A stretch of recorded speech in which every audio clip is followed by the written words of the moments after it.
It's hard to say when it all began, but if you asked Jules, he'd probably tell you it started about a year ago. All because Miss Maple made a lousy cup of coffee. Thank you, Mr. President. I understand. I'm honored, sir. I will, and give mine to Barbara. Miss Maple, get me Miles Crocker at the State Department on the phone. Jules was what was called in lesser circles a business tycoon. He advised presidents, bought and traded companies like so many baseball cards, and was more or less the left ventricle of the economic heart of America. Pauline, I just talked to the president. I got the appointment, though it won't be official for several months. I am. George sends his love. His ambition now, though, was political. There was to be a big economic conference in Brussels in about a year, settling on a common European currency. And Jules had been maneuvering for the appointment as U.S. ambassador for quite some time. Mr. Crocker's away from his desk, Mr. Mendelson. I'll get him later. Look, arrange a call to Mishima in Tokyo to sell that Kansas factory to the Koreans. I'm going out for some coffee, Miss Maple. Make a decent cup, and I'll double your bonus. When people talk about destiny, they usually mean something bad. For me, it was a wet road and 8 beers too many. For Jules Mendelson, it was a pot of coffee attached by circumstance to a head of yellow hair.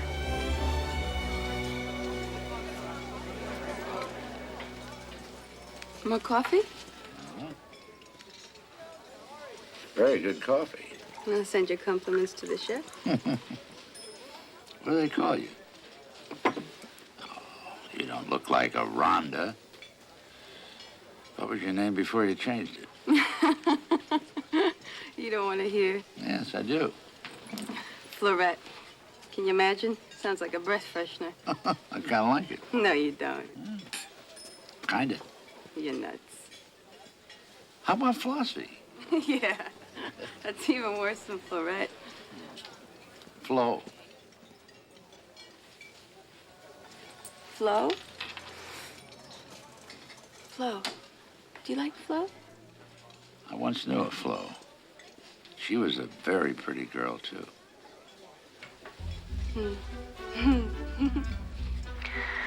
Well, the Viceroy was a popular place. All kinds of different people used to go there. Like Hector Paradiso, as in Paradiso Boulevard on the way to the airport. He had breakfast there every morning, and he liked to tell me stories of where he'd been the night before. Like Fay Converse's or Rose Clifton's. I told you I was in. Best of all, Pauline Mendelssohn's.